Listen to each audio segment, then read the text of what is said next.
Mana kunci aku di mana lagi? Aku udah punya kunci di sana, ini punya kamu kan ya? Ih, ya ampun Sal, ini yang baru aku cari-cari. Makasih banget ya. Untung masih keburu dulu. Kalian mau pulang lewat jalan mana nih? Kita kayaknya mau jalan cepet aja deh, soalnya aku udah capek banget. Udah kalau udah jauh juga.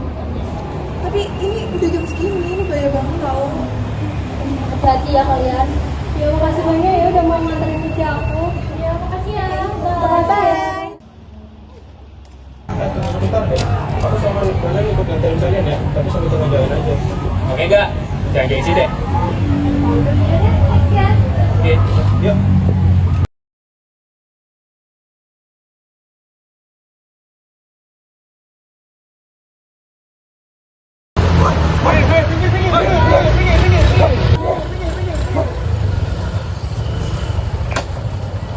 Serahkan barang berharga kalian.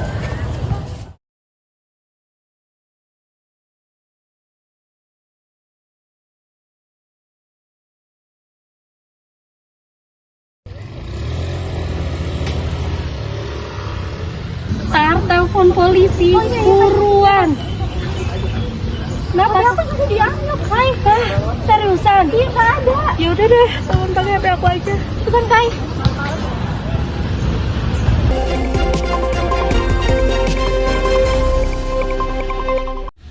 Selamat sore Permisa, saya Wardana dan juga rekan saya.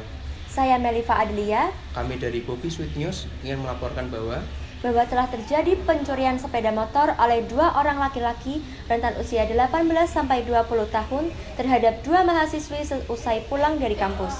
naasnya tidak ada yang membantu di dalam kejadian tersebut karena jalanan awalnya sangat sepi.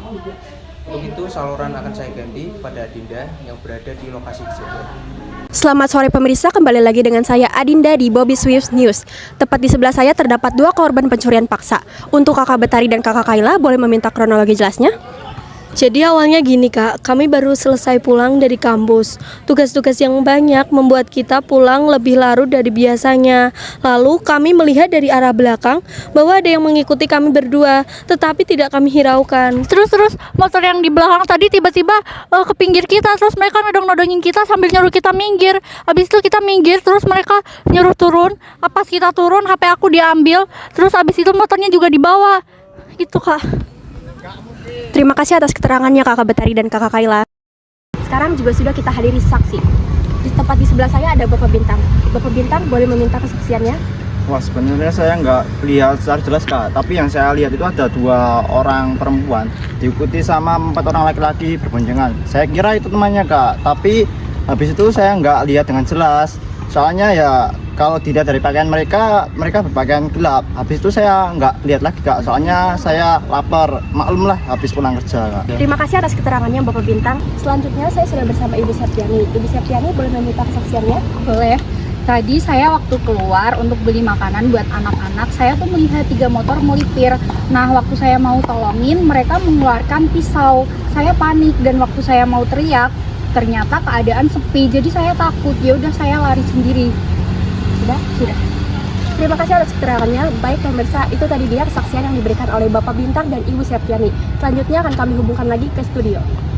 Permisa, kami baru saja mendapatkan informasi dari Polsek setempat bahwa 4 pelaku kini sudah tertangkap. Kepada Alin yang sudah berada di Polsek, akan kami sambungkan. Baik pemirsa, sekarang saya sudah bersama Ibu Alivia dan Bapak Haris di Polsek Gunung Pati. Kami mendapat kabar dari studio bahwa pencuri telah diamankan. Dapat dilihat di belakang saya banyak media yang turut meminta keterangan. Selamat sore teman-teman wartawan. Perkenalkan, saya Bapak Haris Andrea Ramadan dan sama saya ada Ibu Yunanta Alivia, kami dari Polsek Gunung Pati. Siang tadi ada pelaporan dari saudara Putari yang usai kuliah motornya dicuri secara paksa, diambil secara paksa, ditodongkan oleh senjata pisau. Selanjutnya kami bergerak secara cepat dan tepat. Kami sudah menangkap para pelaku-pelakunya. Selanjutnya untuk motor saudara Putari sendiri akan kami tahan terlebih dahulu sebagai barang bukti. Jika Putari sendiri mau mengambil motornya, tentu ada skenario yang harus dilakukan. Sekian dari Polsek Gunung Pati. Terima kasih Ibu Alivia dan Bapak Haris atas keterangannya. Ya, terima kasih kembali.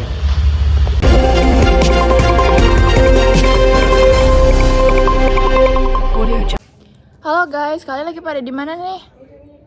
Tanya-tanya dong, aku buka Q&A nih. Hai Chan, tentang pencurian kemarin yang viral. Oh, pencurian yang viral kemarin ya? Aku bisa jelasin sedikit sih. Jadi, pengertian pencurian itu adalah tindakan mengambil barang milik orang lain secara melawan hukum yang dilakukan secara paksa, yang disertai kekerasan fisik atau ancaman kekerasan psikis dengan tujuan memiliki barang atau mempermudah pencurian. Kalau pasal-pasalnya sih pas banget nih, aku lagi sama temanku. Dia jago banget tentang pasal-pasal, namanya Andina. Sebentar ya. Hai guys, wow, pada melakukan semua nih, keren-keren. Oke, jadi di dalam KUHP dijelaskan pasal 365 ayat 1, yaitu bunyinya, barang siapa melakukan pencurian yang didahului, disertai, atau diikuti dengan kekerasan atau ancaman kekerasan terhadap orang dengan maksud untuk mempersiapkan atau mempermudah pencurian itu, atau bila tertangkap tangan untuk melarikan diri atau untuk mempertahankan barang hasil curian, maka diancam dengan pidana penjara paling lama 9 tahun. Lalu ada juga ayat keduanya. Jika pencurian itu dilakukan pada malam hari, di rumah atau perkarangan tertutup oleh 2 orang atau lebih, atau dengan masuk secara paksa, misalnya seperti membongkar, memanjat, memakai kunci palsu, perintah palsu, atau pakaian jabatan palsu, maka diancam dengan pidana penjara paling lama 12 tahun. Oke, siapa nih? Ada yang nyariin Dimas? Bentar, aku kasih ke Dimas ya. Hah? Siapa yang cari aku? Hah? Vanessa Priscilla. Nah, jadi gini, dalam ayat 3 juga dijelaskan, jika perbuatan itu mengalami luka berat, bisa dipidana penjara paling lama 15 tahun. Nah, kalau pada ayat 4 juga dijelaskan, kalau korban mengakibatkan kematian, maka pelaku dapat dijatuhi hukuman mati atau dipenjara seumur hidup, atau pidana penjara paling lama 20 tahun. Jadi gitu Vanessa. Jadi gini Mbak Pev, pasal 363 ayat 1 yang memberatkan menyatakan diancam dengan pidana penjara paling lama itu 7 tahun. Pencurian yang dilakukan oleh 2 orang atau lebih dengan bersekutu. Nah, lalu ada yang ayat 2. Jika perbuatan sebagaimana dimaksud dalam ayat 1 dilakukan dalam keadaan memberatkan, maka pelaku diancam pidana penjara paling lama itu 9 tahun. Ini ada si Jepri nih. Jepri, tanyain Mufarida ada apa enggak?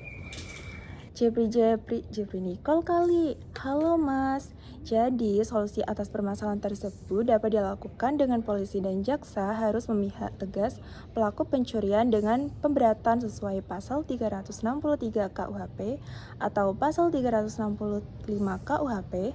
Hakim wajib menjatuhkan hukuman proporsional agar menimbulkan efek jera serta pemulihan hak korban. Korban bisa mendapat restitusi atau kompensasi, misalnya ganti rugi atas kerugian dari pelaku. Solusi lainnya, pemberdayaan ekonomi masyarakat. Banyak pencurian dilakukan karena faktor ekonomi. Solusinya, perluasan lapangan kerja, pelatihan UMKM atau keterampilan, dan bantuan sosial yang tepat sasaran. Toh kalau bantuan yang kita berikan salah sasaran, ada potensi disalahgunakan juga kan? Shell, ini ada Zain Malik nanyain kabar kamu nih. Dia nanya, ada faktor ekonomi gak dari pendapatmu? Ada Mas Ayan ganteng. Apa kabar nih Mas? Kalau dari pendapatku nih ya, pada kejadian ini tentunya korban gak bisa disalahkan. Niat jahat memang bisa datang kepada siapa aja. Apalagi indeks ekonomi yang semakin melemah membuat orang lain nekat untuk berbuat kejahatan. Semoga video kali ini dapat bermanfaat untuk kita semua. See you and thank you guys for watching us. See you juga Mas Ayan.